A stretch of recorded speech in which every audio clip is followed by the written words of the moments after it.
Hasilnya dapat kita rasakan sekarang. Ekonomi triwulan kedua 2025 tumbuh 5,12% year on year. Membaik dari triwulan pertama 4,87%. Lebih dari setengahnya adalah kontribusi dari aktivitas konsumsi masyarakat. Dan 3,6 juta lapangan kerja baru yang berhasil diciptakan. Tingkat kemiskinan ditekan menjadi 8,47%. Terendah sepanjang sejarah.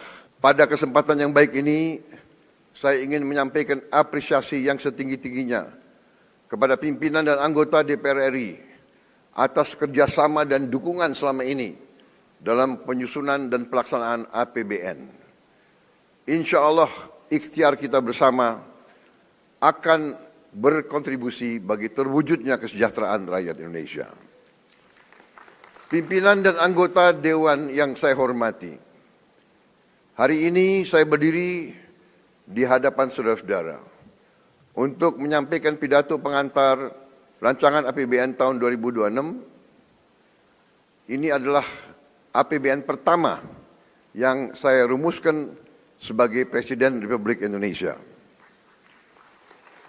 Arsitektur APBN 2026 adalah implementasi dari visi dan misi saya bersama saudara Wakil Presiden yang diarahkan untuk mewujudkan Indonesia yang tangguh, mandiri, dan sejahtera.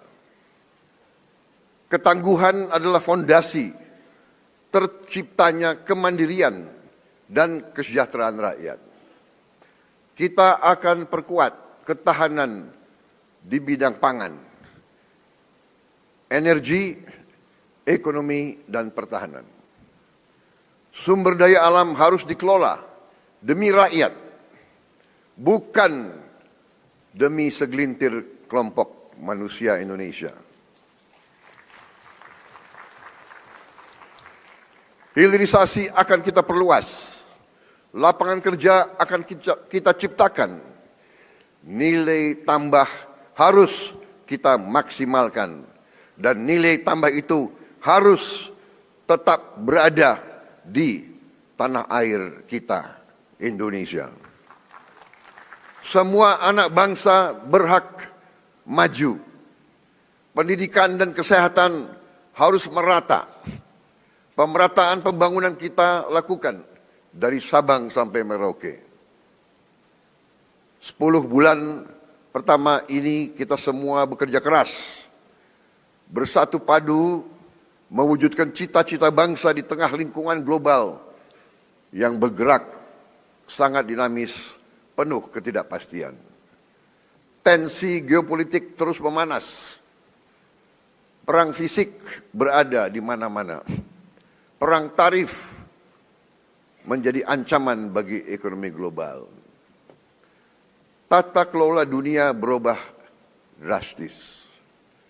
Prinsip my country first menjadi semakin dominan, menekan ekonomi dan menimbulkan biaya tinggi bagi seluruh negara.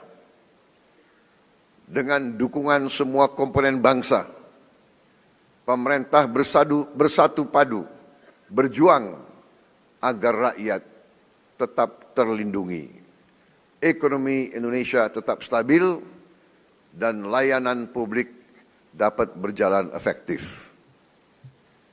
Hasilnya dapat kita rasakan sekarang. Ekonomi triwulan kedua 2025 tumbuh 5,12% year on year.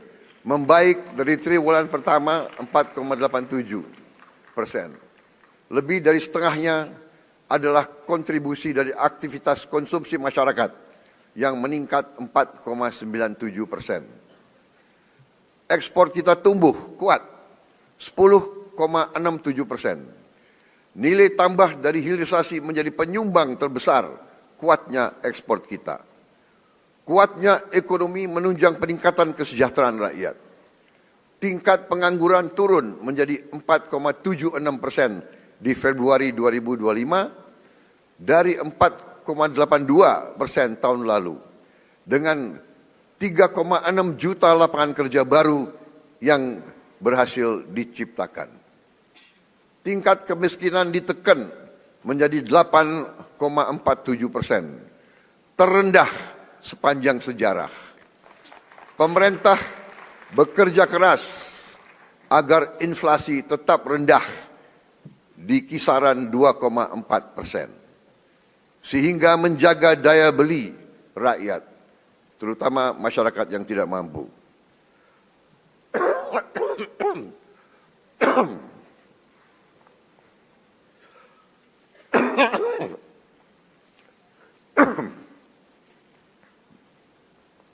Maaf, tadi pagi agak semangat pidato saya.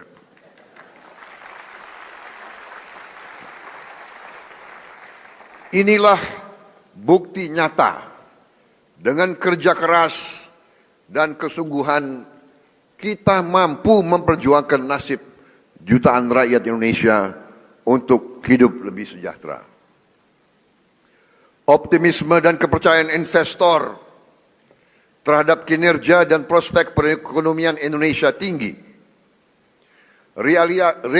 Realisasi investasi paruh pertama 2025 mencapai target APBN. Dan pasar saham kita pun menunjukkan perkembangan menggembirakan di tengah situasi global yang sangat tidak pasti. Berbagai program unggulan kita sudah dirasakan rakyat. Makan bergizi gratis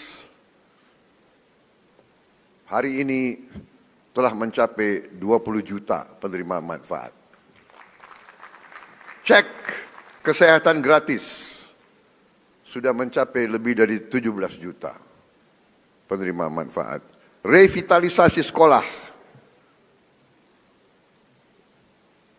sudah sampai lebih dari 13.000 sekolah dan madrasah. Sekolah rakyat sudah mencapai 100.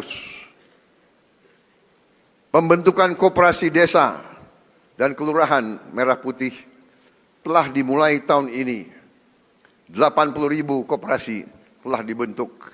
Dan pada akhir tahun 2025 ini, tiap koperasi akan memiliki gudang, akan memiliki cold storage, akan memiliki gerai-gerai, dan tiap koperasi akan memiliki 2 kendaraan truk untuk menjemput dan mengantar hasil buminya.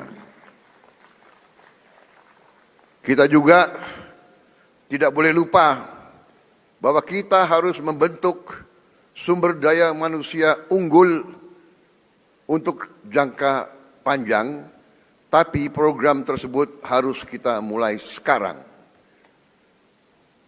Ekosistem bisnis yang produktif dalam jangka pendek. Denyut transaksi ekonomi dari hulu hingga hilir saat ini sudah mulai dirasakan sampai tingkat desa kelurahan, sampai di seluruh pelosok negeri.